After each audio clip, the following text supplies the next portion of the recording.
Alright then, Stoke fans, welcome back to the channel. We're back, and with that being said, Mark Robins has got a big decision to be made in terms of who plays right back in the early kickoff on Saturday against Portsmouth. So with that being said, let's get talking all about that game, including why I think there's a league debut for one of Stoke's summer signings. Alright then, kick-starting with the 4 changes that Mark Robins made in that Millwall defeat. Of course, a 2-0 defeat away in London. It's always one where we never really do too well. Millwall deserved the victory. It was one of the games that this season where it's been a much different, well improved, and it's been an absolutely superb start to the season that Stoke have had. It's one of the first games where you say, we deserved to lose. We weren't at the races. It was just one of them. But 4 changes Mark Robins made in terms of the team that he led out. He had Cisse start, Bosnic start, and Zonzi start, and Bocat as well. Now, you do feel that how many of them will retain their place for this game? I don't think there will be too many that will have their place again in this fixture. So with that being said, we of course start off with the man that has kept Stoke doing really, really well this season, and it's Viktor Johansson. He of course will start in between the sticks. You look at the amount of goals that saves that he's made where he's prevented them goals. Absolutely superb. He's been a shining light. Of course, Stoke, well, before the Millwall game, only conceded 6.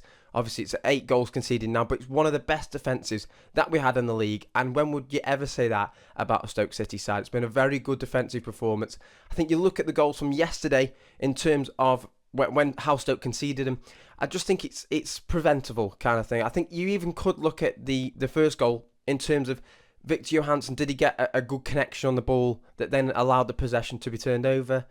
You could possibly argue that case, but he's been an absolute superb form yet again. Another season where he's proved that he's been one of the top signings that Stoke have made in terms of when they've been in the Championship. Quite a number of huge saves that he's made. Not just saves that you kind of every goalkeeper will make, but just top-notch saves that have kept us in the game. I mean, you look at the QPR one. Yes, I know it was an absolute worldie. Well, I think it was just a superb strike that Harvey Vale scored in terms of winning that one for QPR away for us. But I think it was one where he had a one-on-one that Johansson saved, and I think we quite a lot in terms of this season. We are relying on him. Now that could bite us back. It could get back to us, and it could be one where we are relying on Johansson too much. But I think you look at the back 4 that was playing week in and week out. They were also helping Johansson, but it's been a superb season for him yet again. Top class. You know what? I don't think you can have any critics for Johansson, and I think, you know what, he literally speechless. It's absolutely fantastic. And you know what? In January, could a few clubs come knocking? Quite possibly so. Yeah, Viktor Johansson, of course, starts every day of the week. In terms of the back 4, now this is where the big decision is. Of course, Junior Tchamadeu picked up his 5th yellow card, which of course sees him suspended for this one. So it's a big decision at right back. Who plays right back? And of course, we've seen Boston Lowell play there. Of course, now out injured with a hamstring injury. It is a big decision for Mark Robins. Will he possibly revert to a 3 at the back? I don't think so. I think Stoke have got a formula and a style and a tactics that a lot of them understand, and I think that's where we've had our joy. Defensively, we look really nice. Midfield starting to flow, and you know what? I think the only issue that Stoke have, or big issue that Stoke have had, is in that final third, having that kind of cutting edge, the ruthlessness. And in quite a number of games this season, we have been ruthless, but I think it was one where, especially against Millwall, they took their chances. We had a few chances in the game. It was just one of them where Millwall took them.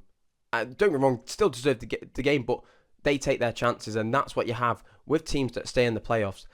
Few and far chances if they create, but they take them, and I think that's the only bit that Stoke would want to do better at in terms of what we've seen so far. I think defensively we've been quite solid. I just think yesterday it was a bit of a poor goals to concede kind of thing. So, but for me, I think you look at right back, it could be maybe one of the academy lads, Mears or Ajana come in or something like that. You could even look at it and say we could revert to a 3 at the back. But for me, it's tough. I'm not too sure. I'm just going to guess it because I think this is one of the most trickier ones in terms of a starting 11 predictions that we could do. For me, I'm going to put Ben Wilmot at right back and then Cresswell at left back. As in, I think he's been superb so far. Another one that's been a great summer signing.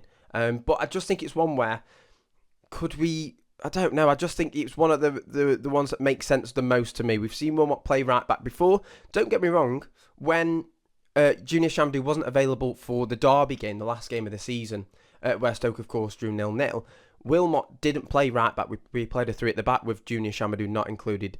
I think he was out with a suspension or something like that. But I think it's one where I think defensively, what Stoke need for this game, and I just think it's one where if you then play Cresswell on the other side, I think maybe provides that defensive cover. Don't get me wrong, maybe doesn't provide you with the attacking flair that, of course, Junior Tchamadeu does, but I think you've got a solidity with Ben Wilmot. But the decision is, do you move him from centre-half, where he's been absolutely superb for us, where he's had a great partnership with Lowell, and now starting to find something with Phillips, which I think has been quite nice. So, for me, it might not be Wilmot. It might be that we start one of the academy lads that gives him this chance, and we've seen that Mark Robins gives them the chance. So I'm not too sure. We'll have to see on that one. So then, in terms of centre halves, we've seen Lowell and Wilmot, and it was always going to be them two centre halves that were absolutely superb. Were a big part in terms of why Stoke hardly had conceded. But I think it's going to be Phillips alongside Talavierov. I think that it's going to be a first start for Talavierov, who of course came from Portsmouth. From Plymouth. Portsmouth, of course, Stoke have taken on in the early kickoff. But I think it's one where surely it's going to be a first start for him. I think that's the only other one that makes sense, unless it's Wilmot and Phillips. And like I said, you play one of the academy lads and gives them a chance. But I think, you know what, let's see what he can do. It's an early kickoff. We've already seen Phillips and Talavierov work together in the Bradford game. Yes, it was a 3-0 loss, but I do think it maybe is the time. Of course, we haven't seen too much of him, with, of course, him having an injury in pre-season. But let's just see what happens. I think it's one where it's obviously been a midweek fixture. Wilmot moving over, then putting them two as two centre-halves. You know what? We know that both of them are quality. Phillips, you know what, in that Wrexham game was absolutely superb. Was definitely my man of the match. So, for me, I'm going to go for that back four. I think it's a solid back four that, fingers crossed, can do the job against Portsmouth, where, you know what, away from home, could be one where we're defensively solid, but we're looking up the pitch at whether we can put it in the back of the net. So for me, that's the back four that I'm going to go for. A bit of a makeshift one, and a big decision that, of course, Mark Robins will have to make. In terms of your midfield now, I think that, you know what, I can't see too many differences. Now, of course, Nzonzi did come in for the Millwall game. I think he'll drop out, and I think it's going to be Rigo and Seko. Now, we haven't seen too much of Pearson. Now, I'm not too sure if there was something there. Of course, he had an injury in the QPR game, but we've just seen him on the bench. We haven't seen him come on.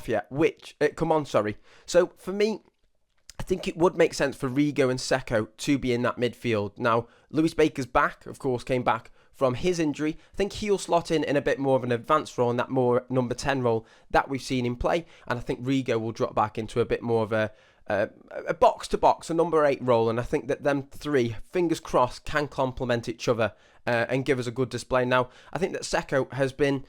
It's been one of them where I feel like Mark Robins is getting the better of him, bringing the best out of him, And I think we've seen it a number of times this season where Seko has looked that next level again. And I think it's one where Robins will want to keep pushing him. Don't get me wrong, I think Rigo in that Millwall game, possibly playing in a bit more of an advanced role, maybe didn't suit him as much. Now, of course, he can play there, but maybe it was one where he was a bit unfamiliar with it in terms of what Mark Robins would have wanted from him. So for me, I think it just makes sense to have that midfield three, but I don't think it will be, but we could even see Baker drop in a little bit deeper and Donnelly start, and maybe it's a first start for Donnelly. I'm not too sure. We, of course, saw him feature on the hour mark in the Millwall game. I'm not too sure, but I think based off the subs and just based off the team that played against Millwall, I think that is going to be the midfield three. Now, the two guarantees for me is definitely Sorba Thomas on the left, Millie Manouf on the right. Two players that have been absolutely superb. Now, there's been quite a number of superb displays from players that have played for Stoke this season. Wilmot, Lowell, Johansson. But I think Manouf and Thomas, especially Thomas, has been absolutely superb. He's been our top signing this season.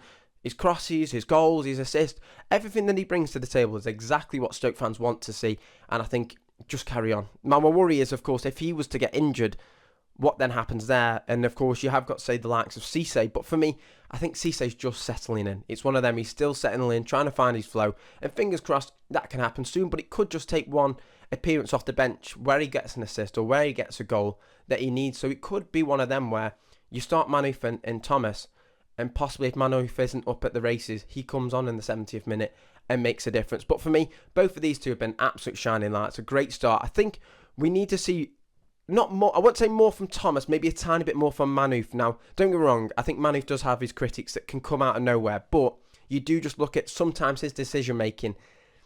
It is occasionally a little bit like, oh, just play the pass through, play Bosnic in, or play Mabama in, who are making the runs in behind. And that could lead us to a second goal and a bit of a comfort blanket in games. But Manuf, equally like Thomas, has been absolutely superb this season. And of course, will start against Portsmouth. So then, leading the line, this one could be a bit more of a bigger decision than what I think Stoke fans might think. Mabama or Bosnic, who starts? For me, of course, Bosnic started and played the vast majority of that Millwall game. I think he came off for Mabama in about the 83rd minute, something like that. But I think with him playing the midweek fixture, I think it makes sense for Mabama to start. His hold-up play is really good. I think that there's a lot more to come from Mabama. And I think maybe in the Wrexham game, we didn't see too much of him. But I think even Bosnic in the Millwall game, it's like he's feeding off scraps. So I think it just takes one of them where he needs to have a good game that then just solidifies his place. Now, it could be one where Mark Robins goes, well, you know what? I want to give Bosnic a run of games like I've done with Mabama. But for me, I think, you know what?